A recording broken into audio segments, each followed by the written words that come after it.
Robert was the kind of soldier you'd want watching your back in a combat zone. Decorated helicopter pilot, respected by his peers, trusted with the most dangerous missions. But back home in Spokane, Washington, this war hero was living a completely different double life, one that would cost 16 women their lives and fool an entire community for 2 decades. This is the story of how America's most unlikely serial killer hid in plain sight.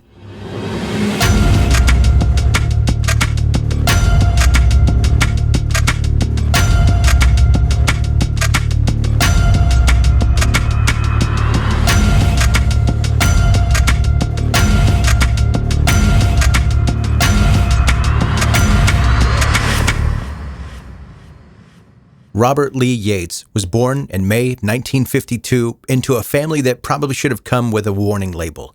7 years before Robert even took his first breath, his grandmother had already set the family tone by murdering his grandfather with an axe. So, typical Tuesday night in the Yates household. But the real psychological foundation for Robert's future came from his mother, who took religious discipline to Olympic levels. Experts would later describe the relationship as profoundly unusual, which is academic speak for deeply messed up. Add to that an alleged molestation when Robert was 6, and you've got a recipe for disaster that's been slow cooking for decades. Robert graduated high school and headed off to university like any normal kid, but college life apparently wasn't his vibe, so he dropped out, married his girlfriend, and joined the Army. The marriage lasted 18 months, which honestly sounds about right for someone who makes life-altering decisions on a whim. The military career, however, stuck around for over 2 decades. And here's where the story gets genuinely bizarre. Robert wasn't a washout soldier. He was actually phenomenal at his job. He became a decorated military helicopter pilot who served in Germany, Somalia, and Haiti during United Nations peacekeeping missions. His tours earned him an Armed Forces Expeditionary Medal, and his chief warrant officer, Jay Enders, couldn't stop praising him. "It's real gutsy," Jay explained about Robert's service. He would go out there and look for the enemy with no weaponry. Yates was a true professional when he was out there, very proficient. So we're talking about a guy who was literally flying into danger zones, getting medals for bravery, and earning respect from his superiors. Meanwhile, he was developing what you might call some very different extracurricular activities. When Robert finally returned to American soil permanently, he couldn't shake the military life and joined the National Guard. By this point, he'd remarried and had 5 children. To everyone around him, he looked like the definition of a successful family man. But that facade was covering up something that had started decades earlier. The first murders happened in 1975, and they were absolutely random. Robert was heading home from target practice, still carrying his gun, when he crossed paths with 21-year-old Patrick Oliver and his 22-year-old girlfriend, Patricia Savage. These college students were having a picnic together when Robert decided to completely derail their lives. He shot Patrick first, then turned his attention to Patricia. Both were killed, and with those deaths, Robert discovered something about himself that would define the next 25 years of his life. After those initial murders, Robert established what became his signature approach. He targeted primarily sex workers who struggled with substance abuse issues. He would cruise Spokane's red light district, solicit services, and drive his victims to remote locations. His method was consistent and calculated. He would cruise a well-known prostitution strip just a short drive from his average suburban home, seeking out vulnerable women. Once alone with them, Robert would usually use drugs with his victims before assaulting them. He would then shoot them in the head and then sometimes assault their bodies again before dumping the remains in secluded areas. What made Robert particularly disturbing was his calling card. Most of his victims would be found with multiple layers of plastic grocery bags wrapped around their heads. Investigators later determined these bags weren't part of the murder method. They were Robert's signature, his way of telling law enforcement and the public that Spokane's grocery bag killer had struck again. Among Robert's many victims, some stood out for heartbreaking reasons. Jennifer Ann Joseph was only 16 years old when her parents' divorce sent her spiraling. She dropped out of high school, ran away from home, and ended up working the streets while using meth. Within a month of this lifestyle, she was dead. She was last seen getting into a van with an older gentleman before a farmer found her remains under one of his pine trees. Jennifer's case would eventually become the key to Robert's downfall. Then there were 39-year-old Sean Ann McLennan and 31-year-old Lori Page Watson.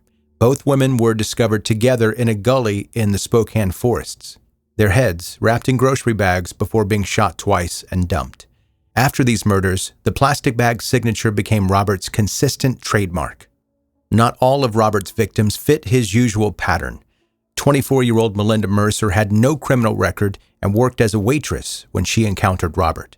He wrapped her head in 4 layers of grocery bags before shooting her multiple times in the head. But Melinda was a fighter. Even mortally wounded, she managed to chew through 2 layers of plastic bags before succumbing to her injuries. Connie Ellis's story represents the kind of profound tragedy that shows how life can systematically break someone down. She lost 1 infant son to SIDS, which is devastating enough for any parent, but then she lost another son at 11 years old while he was waiting for a heart transplant. Her father later said that losing her second child completely destroyed Connie and sent her into a downward spiral that led to drugs, then prostitution, and finally to becoming one of Robert's victims. It took until 2000 for law enforcement to finally catch Robert, but when they did, it was Jennifer Joseph's murder that proved to be the breakthrough. Robert became a suspect when both he and his car matched witness descriptions from people who had seen Jennifer getting into his vehicle. The timing worked against Robert because he was away on a National Guard mission when investigators began connecting the dots. But when he returned, they put him under 24-hour surveillance. On the morning of April 18, 2000, at 6:30 a.m., police officers pulled over a car heading north on Market Street in Spokane. Yates was arrested. The evidence against Robert was overwhelming once investigators searched his car. They found Jennifer's earring, which placed her inside his vehicle. But the DNA evidence was what sealed his fate. Blood samples from his car matched Jennifer Joseph and 12 other victims. Earlier, on September 19, 1998, Yates was asked to give a DNA sample to Spokane police officers after being stopped. He refused, stating that it was too extreme of a request for a family man. That refusal probably seemed reasonable to him at the time, but it became another piece of evidence pointing to his guilt. Robert Yates pleaded guilty to 13 murders, taking a place among the nation's most prolific serial killers. The Army veteran and helicopter pilot also pleaded guilty to 1 count of attempted murder as a part of a plea deal to escape the death penalty. He even took the police to previously undiscovered graves, showing a level of cooperation that probably saved his life. His sentence was 408 years in prison. But Spokane wasn't the only jurisdiction with a bone to pick with Robert. A year later, Pierce County brought separate charges for the 1997 and 1998 murders of Melinda Mercer and Connie LaFontaine Ellis. Pierce County had made no deals with Robert and were actively seeking the death penalty. Robert fought these charges hard. He argued that his plea deal with Spokane should apply to Pierce County as well, but the courts disagreed. When that approach failed, his defense team switched strategies and argued that Robert was not guilty by reason of insanity. According to his lawyers, Robert, quote, through no fault of his own, suffers from severe paraphilic disorder that essentially compelled him to commit these murders. Pierce County prosecutor Mark Lindquist had a pretty direct response to this defense strategy. Quote, I don't think Mr. Yates helps his cause by relying on the facts that he's a necrophiliac. The courts agreed with Lindquist and upheld Robert's death sentence. But in 2018, Washington state ruled the death penalty unconstitutional, and Robert's sentence was commuted to life in prison along with many other death row inmates. Robert Lee Yates represents one of the most perplexing cases in American criminal history. Here was a man who could fly helicopters into combat zones, earn medals for bravery, and maintain the respect of his military colleagues, while at the same time hunting and killing vulnerable women in his spare time. In the record books, Yates is linked with the murders of 16 victims. The majority of these victims were female sex workers, people who operated on the fringes of society. This case raises uncomfortable questions about how well we really know the people around us. Robert's neighbors, fellow soldiers, and even his family had no idea about his double life. he managed to compartmentalize his existence so completely that he was literally receiving military commendations while committing serial murders. Today, Robert Lee Yates sits in prison, where he'll remain for the rest of his natural life. The families of his victims continue dealing with losses that can never be repaired, and the Spokane community still grapples with how someone so seemingly ordinary could cause such extraordinary devastation. The grocery bags that became his signature weren't about the murders themselves. They were about recognition. Robert wanted credit for his crimes, wanted law enforcement and the public to know when he had struck again. In the end, the need for recognition became a part of what led investigators to him, proving that even the most calculated killers eventually make mistakes that bring them down.